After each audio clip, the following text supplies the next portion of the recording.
Hello everyone, this is Asra Sultana, Assistant Professor in Triple Department, working in ISL Engineering College. I am taking the subject High Voltage DC Transmission for Triple Final Year students.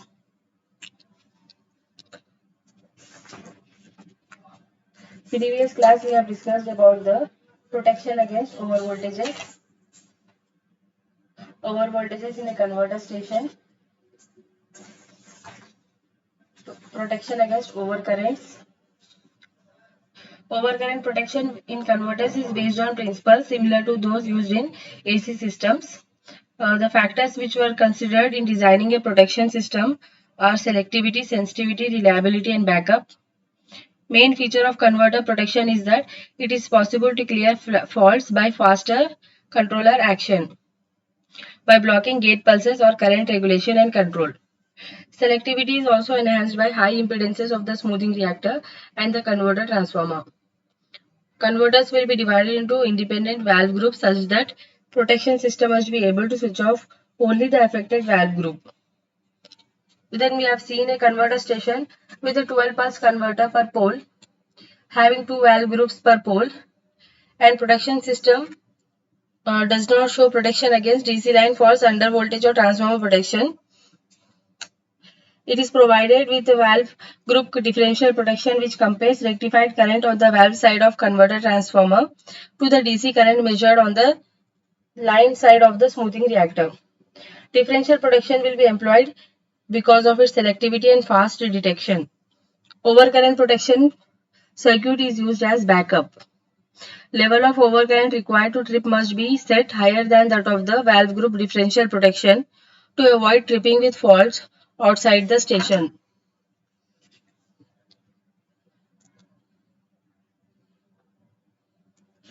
The faults producing overcurrent are classified into three categories, that is internal faults, line faults, and commutation failures.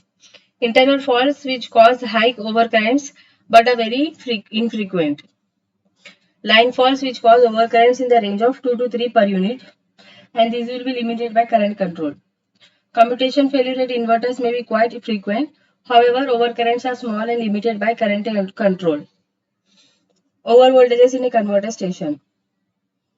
The type of overvoltages as in AC system are classified as three categories. First is switching overvoltages, second is temporary overvoltages, third is steep front overvoltages. Then we have seen disturbances on AC side, disturbances on DC side, and overvoltage caused by internal converter disturbances. We have seen about the surge arresters. In the initial stages of application of DC technology, DC surge arresters were not available and the valves are protected by spark gaps connected across them. Later, with the development of active spark gaps, it was possible to extinguish the arrestor current without exceeding the protective level, and DC arresters were made of non-linear resistors in series with the active spark gaps. Then, with the development of metal oxide resistors having high non-linearity, need for a series gap has disappeared and the present DC arresters are gapless arresters. The metal oxide elements were first applied in AC arresters in 1976. Comprising primarily of zinc oxide but containing a number of other metal oxides like Bi2O3, Sb2O3, MnO2, Cr2O3 as additives. The materials have extremely non-linear voltage current characteristics. Then we have seen protection against overvoltages. In that we have seen overvoltage protection in a converter station and protection against faults in a voltage source converter. So protection requirements will be similar to those of an LCC based HVDC link. So objective of this protection scheme is protect against damage by an external fault or overvoltage. Second is limit the damage against internal faults. Third is feed the fault to permit the operation of fault detection relays in an isolated system.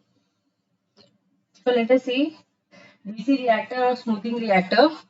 In the syllabus it is given as DC reactor. Okay, so anything is same students.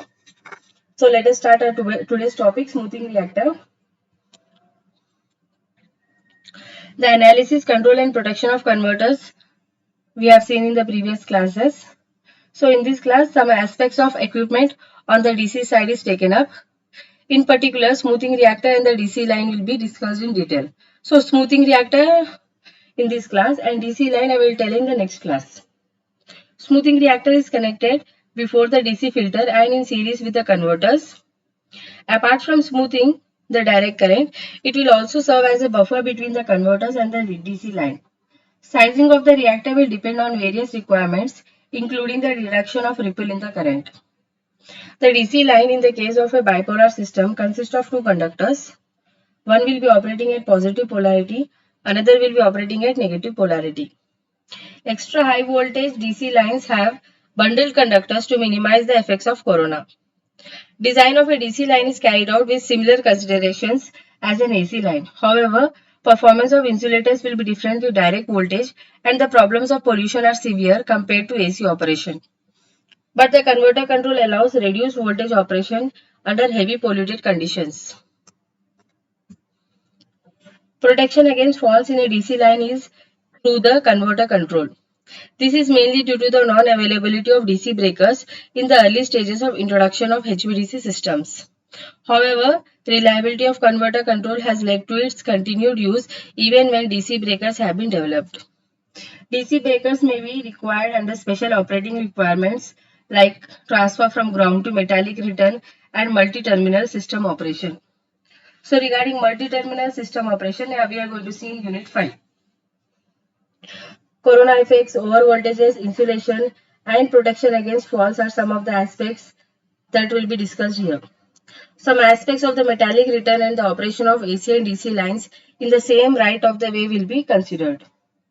Smoothing reactors. Smoothing reactors have several functions as given below. They will reduce the incidence of commutation failure in inverters caused by dips in the AC voltage at the converter bus. Second one, they will prevent consequent commutation failures in inverters by reducing the rate of rise of direct current in the bridge when the direct voltage of another series connected bridge collapses. Third one, they smooth the ripple in the direct current in order to prevent the current becoming discontinuous at light loads. Fourth one, they will decrease harmonic voltages and currents in the DC line. Fifth, they limit the crest current in the rectifier due to a short circuit on the DC line. Sixth one, they will limit the current in the valves during the converter bypass spare operation due to the discharge of shunt capacitances of the DC line. So here we have to note a point that back-to-back HVDC systems, last three functions are not relevant. For systems with DC transmission lines, inductors of valve from 0.27 Henry to 1.5 Henry have been used. For back-to-back HVDC systems, valve ranges from 12 millihenry to 200 millihenry. Sizing of the reactor will be done not only from the considerations which I have mentioned above, but also from the point of view of minimizing the effect of low order harmonic resonances in the AC-DC system. It is necessary to avoid series resonance of the DC system at fundamental frequency and also at the second harmonic. Effect of the inductor value on the resonant frequency as a function of the DC filter capacitance is shown in the figure.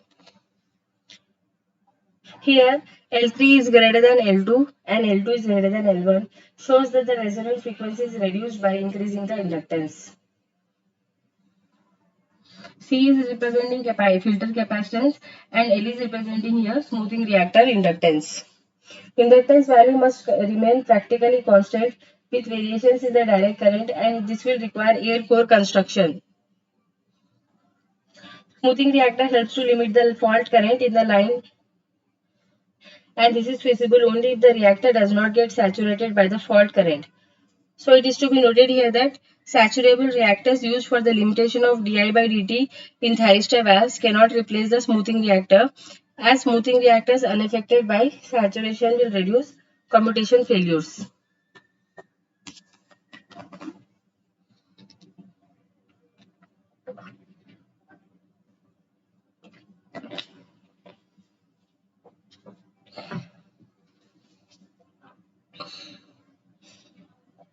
Location of the smoothing reactor can be either at the high voltage terminal or at the ground terminal as shown in these figures A and B. These two figures are showing the location of the smoothing reactor. So it can be either at the high voltage terminal or at the ground terminal. So in the latter case, it is also necessary to have a small reactor of the order of 5 to 10 millihenry on the line side to protect the converter station from the consequences of lighting strokes to the line. The advantage of having the reactor at the ground side is that it allows the converter ground faults to be cleared by the converter control. The insulation level of the reactor will be reduced for this location of the reactor.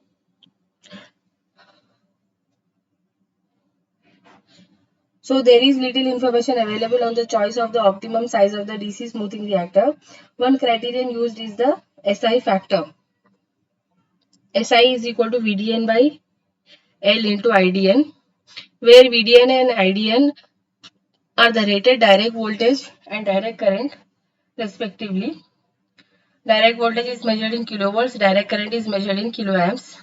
L is the DC circuit inductance in millihenry, which includes transformer leakage inductance. SI factor for back-to-back HVDC links varies from 0.24 to 1.3 per millisecond. Higher the factor, higher is the rate of rise of fault current. Alternate criterion for the sizing of the reactor is the ripple in the direct current. For a converter feeding a constant voltage source through a constant inductor, peak value of the ripple is given by ID peak is equal to S into SVD0 by W1 LD into 1 minus pi by P cot of pi by P sin alpha, where VD0 is the no-load DC voltage of a converter, S is the number of converters connected in series, P is the pulse number, LD is the inductance of the reactor, omega 1 is the fundamental frequency.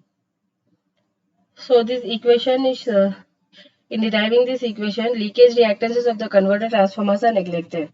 A major assumption used in deriving this equation is that delay angle alpha exceeds alpha dash, where tan alpha dash is p by pi minus cot pi by p. P is equal to 6, alpha dash is 10 degrees, and for p equal to 12, alpha dash is 5 degrees. In the former case, ID peak is equal to 0.0931 SVD0 into sin alpha by omega 1 LD, while for P equal to 12, ID peak is equal to 0.0230 SVD0 sin alpha by omega 1 LD. For the case where alpha equal to 0, ID peak is equal to K into SVD0 by omega 1 LD, where the constant K equal to 0.00947 for P equal to 6 and K equal to 0.00119 for P equal to 12. It is necessary to avoid discontinuous conduction of current in the conductor valves during the system operation. This is because of the possibility of overvoltage across the valves that are transmitted from the line side.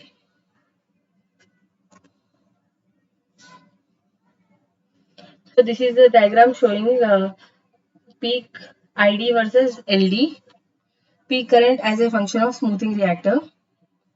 So another factor that would affect the sizing of the smoothing reactor is the peak direct current during the bypass pair operation caused by commutation failures. So this figure is showing the effect of the smoothing reactor inductance.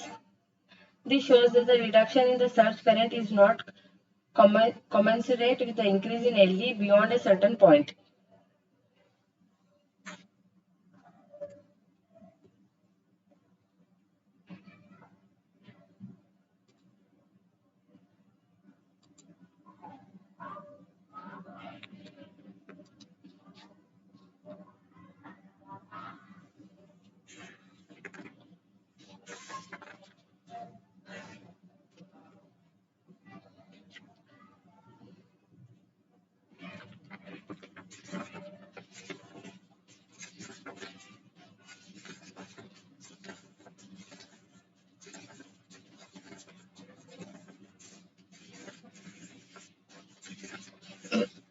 So today's class we have done with the smoothing reactor. So one more class, DC line. Then we will be seeing about the filters.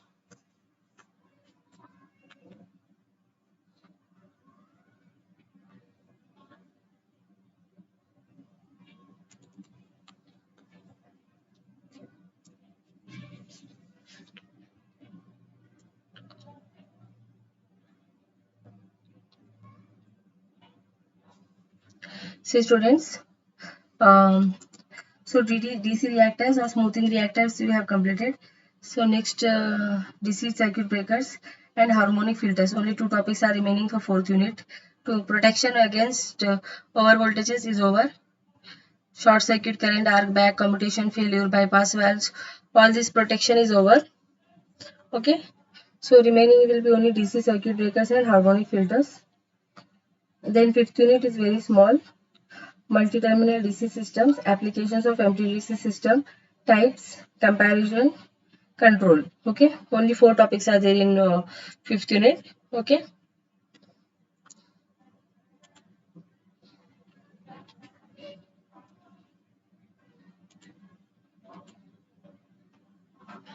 so smoothing reactor, what we have seen, students? Smoothing reactor. So in this chapter, we are going to see some aspects of the equipment on the DC side, and in particular, smoothing reactor and DC line will be discussed. Smoothing reactor is connected before the DC filter and in series with the converters. Apart from smoothing the direct current, it will also serve as a buffer between the converters and the DC line. Sizing of the reactor will depend on various requirements, including the reduction of ripple in the current.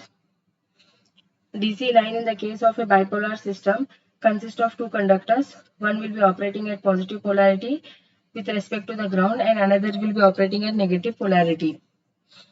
Extra high voltage DC lines have bundled conductors to minimize the effects of corona.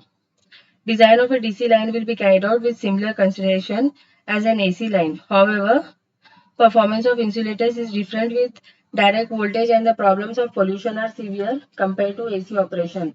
But the converter control allows reduced voltage operation under heavy polluted conditions. Protection against faults in a DC line is invariably through the converter control, and this is mainly due to the non-availability of DC breakers in the early stages of introduction of HVDC systems.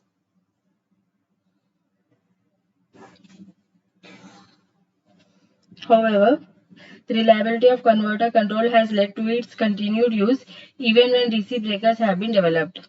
DC breakers may be required under special operating requirements such as transfer from ground to metallic return and multi-terminal system operation. Corona effects, overvoltages, insulation, and protection against faults are some of the aspects that will be discussed in this chapter. Some aspects of the metallic return and the operation of AC and DC lines in the same right of way will be discussed or will be considered.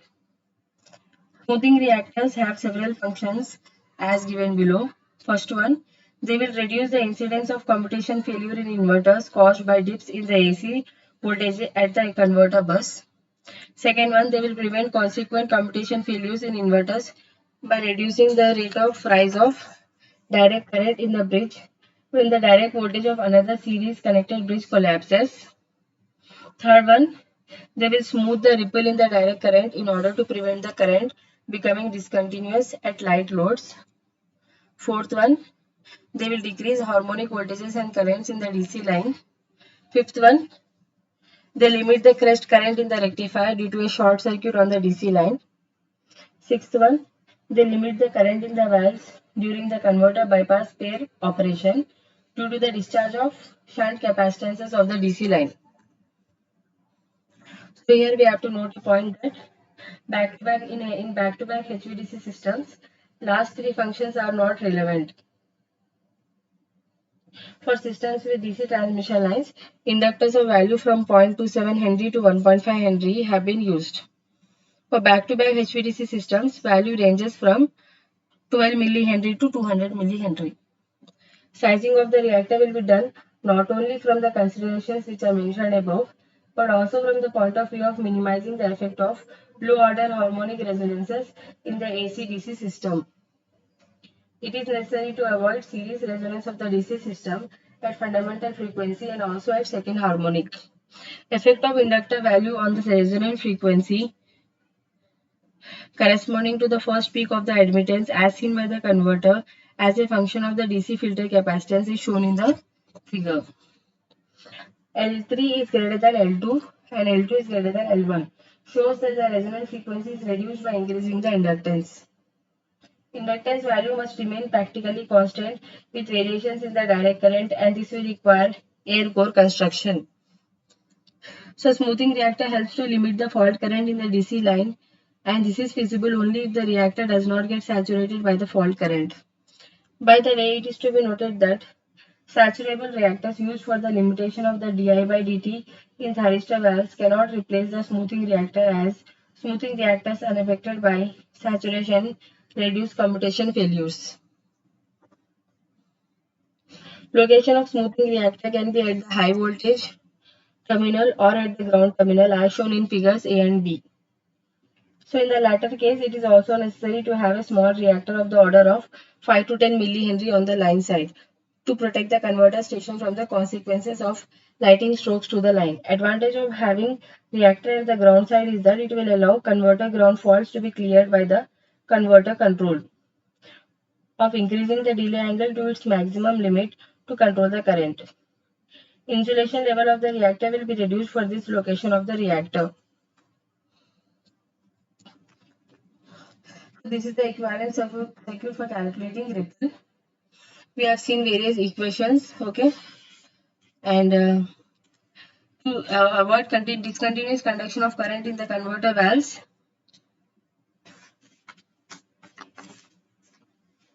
during the system operation, this is necessary, okay.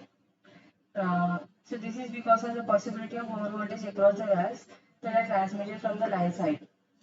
So another factor that will affect the sizing of the smoothing reactor is the peak direct current during the bypass pair operation caused by commutation failures. This figure is showing the effect of the smoothing reactor inductance. This shows that the reduction in the surge current is not commensurate with the increase in LD beyond a certain point. Thank you students for watching the video. I hope today's class is clear to everyone. So next class I will be talking about the DC line. Under that we are going to see about the corona effects, corona loss, few expressions, okay, radio interference, audible noise, space charge field, DC line insulators, transient over voltages in DC line, protection of DC lines, protection against DC line faults with VSC, DC breakers, okay, uh, and applications of DC breakers, characteristics and types of DC breakers. Thank you everyone for watching the video. So all the students should watch the video from start till the end. Subscribe the YouTube channels of all the faculty members so that you will get a notification whenever a new video is posted. And one more thing students, so this week we will finish for final year students. All the units, 5 units will be finished, and you will be writing the internals on Friday and Saturday. So you are remaining with the power systems lab. So list of experiments and material of power systems lab I have given in the WhatsApp group. All the students should buy the records and write all the 10 experiments in the records, okay. And one more thing regarding project I want to say to students, all the students should complete the documentation work, that is writing of thesis, that should be finished, okay, as soon as possible. We don't have much time. We are maybe maximum you are having after internal exams 1 week time is there, and we will finalize your external exam for project viva also. Okay students, please be serious in these matters. Finish off the writing of the records of power systems lab and finish off your project documentation, and your output should be shown, okay. Demo of your project should be shown to us online mode only, and your final project viva is also conducted in online mode only, okay. But you have to be ready with all the things which are necessary to be shown on that day, okay. And all the students in a batch should know everything about the project. It is not that there is a leader and that leader will know everything about the project. So all the students should know everything about the project, Okay students, thank you everyone for watching the video.